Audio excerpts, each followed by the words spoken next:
King Dice is one of the toughest bosses to beat in Cuphead, and has left many players pretty upset for not being able to beat him after coming so far. I will show you how you can overcome this incredible boss by strategically making your way through his casino and then taking King Dice down once and for all. This video will be split into 3 parts: how to get the perfect roll every time,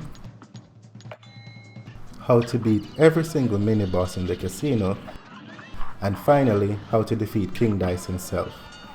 Before you can get to King Dice, you must make your way through his casino and fight a number of mini-bosses along the way. In order to do this, each time you have to parry a dice to get the number you want so that you can progress in the game. This is easier said than done though, as oftentimes than not, you get the total opposite of what you wanted.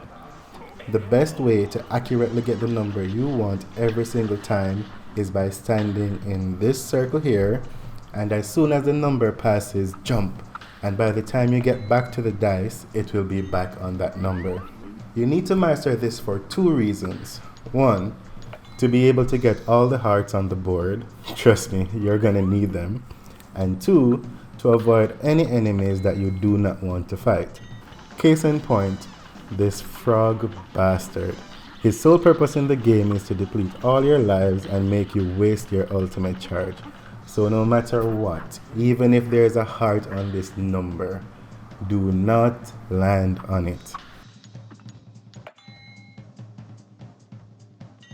Next up, we're going to take a look at how to defeat every single boss in the casino.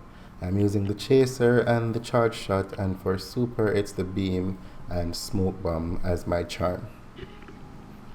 Alright, let's go. First up, we have the tipsy troop. So let's go ahead and get a 1 on the dice. I'll have to get a 1 every single time to make sure that I can get all the mini bosses.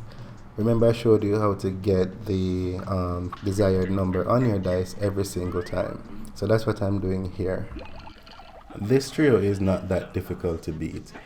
They will attack you one after the other. Sometimes they'll attack you together, but you just need to pay attention to exactly who is attacking and know the type of attack that they do. Use your chaser and your charge shot to quickly finish off the first flask. Is that a flask? I don't even know. But the old man that is throwing the liquid on the ground, he's the one that goes first, and then it gets easier from here. Pay attention to the other 2 that's left. Shoot the olives out the sky, and just be mindful of the liquid that's falling down on you. And that's it. It's pretty easy from here on out.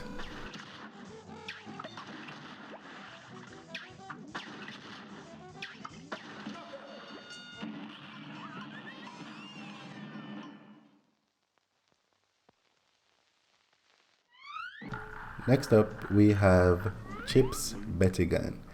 This is a stack of chips. At first, he might seem a little bit intimidating, but he's pretty easy to beat.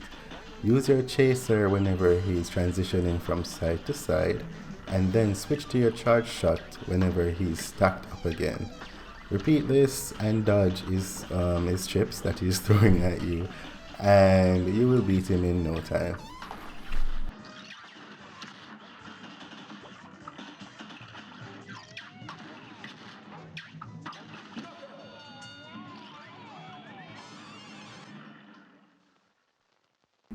Now we have one of the more interesting mini bosses. Meet Mr. Wheezy. It's the perfect name for a cigarette, and if you're not careful, his fireballs that he's spitting out will get you.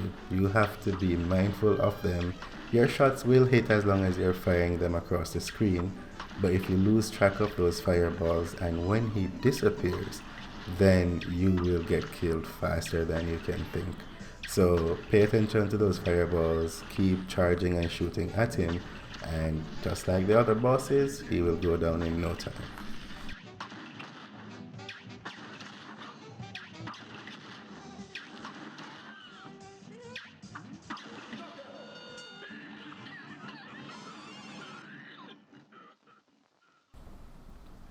Next up, we have a very interesting duo. They look like a domino, Their names are Pip and Dot, and they are easy, very easy to beat. Pay attention to the moving platform and then charge up your shots and dodge whatever it is that she's spitting out. And again, she go down really quickly. So the first three bosses are pretty easy. Just focus on what they're doing and you'll get through.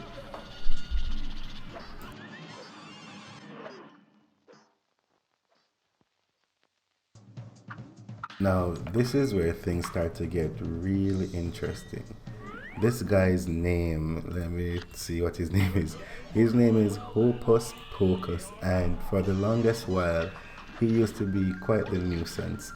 But he only has two attacks that you need to pay attention to. The first that you just saw is that the card symbols that are coming either from the bottom or the top. Just line up yourself with the pink ones, parry it, and you're good to go. Then he has these rotating skulls that has a slit that you can slip through, but since we have the smoke bomb charm, we can easily escape this and just rinse and repeat. He will continue to do this until he's done.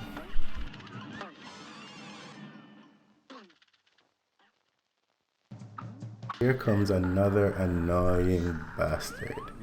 This guy is called Fearlap, and let me tell you, he is a pain. See, you have to watch out for two things. That blue girl that you're seeing on the horse, and also the presents that he's releasing, which then burst into horseshoes that will get you.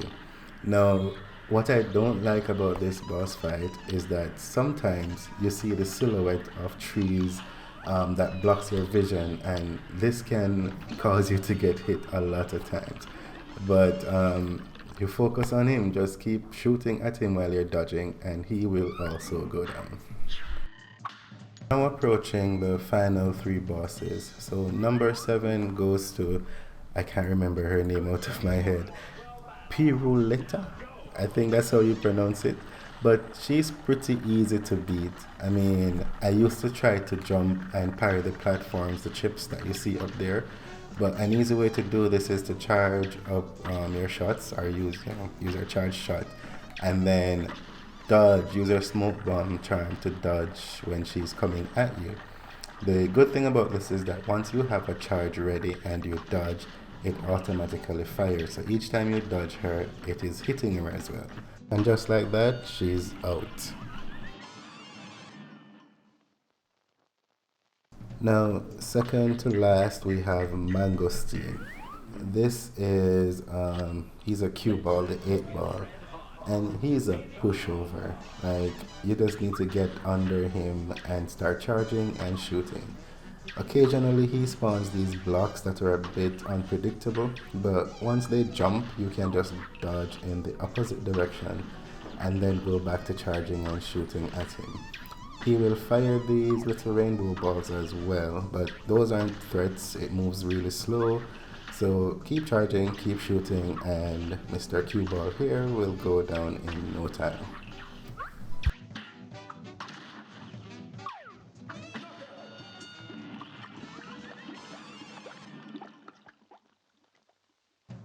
And finally, I hate this guy. He's a dumb frog and his name is Mr. Chimes. Now, before you get to fight Mr. Chimes, you have to play his memory game, and you need to match 2 cards in order for him to become vulnerable for you to shoot and do damage to him. So you play the game and then he goes into this mood where he's hitting his chimes together and releasing these musical notes, but then he moves in such an unpredictable way that it becomes so annoying. And I firmly believe that he's here as that final step where if you land on him, you will be losing 1 or 2 lives, and if you get impatient and pop your ultimate here, then you won't have it available to fight King Dice. So if you land on him, be very, very careful, be patient, and try to predict where he's going to bounce to and avoid him at all costs. This fight can also be a bit lengthy as well, especially if you're not remembering, which cards you have discovered and where the other one is. So just take your time, flip them at random at first, and try to remember where they are. Get the match, and then try to do as much damage to him while he's in this state so that he can take you back to the game. Once you've completed the game though, then you can finish him off. And at that point, you should be really, really happy. And hopefully you have not lost all your lives that you spent the whole time gaining from playing the game. So, good luck with this one, man.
And now finally it's time to take on King Dice himself. The man, the myth, the legend. So as soon as the match starts, you need to be dodging to the direction that his hand is to get behind the glove. This is a bit unpredictable at times, but if you pay attention to his shoulder, you can pick up on it hopefully before his hand hits the ground. Now, you want to be using your charge shot here. Charge it up, and as soon as he lifts his hand, try to get at least 2 shots in. Then run to the opposite side of the screen and do this again. Now, occasionally he will repeat the same side, and it's at this point that you will have to parry. Try to at least parry one of the cards and then dodge your way to the rest of it. But in most cases, even if you're really good at parrying, this can get you, and that is why you need to have as much lives as possible here. Once he finishes that duplicate side though, rush to the opposite side of the screen and then go back to your original plan. Get 2 shots in and King Dice will go down. Thank you for watching. I do hope this video helped you out in some way. Do remember to subscribe to the channel and leave a comment and like and share this video to anyone that you think might find it helpful. Have yourself a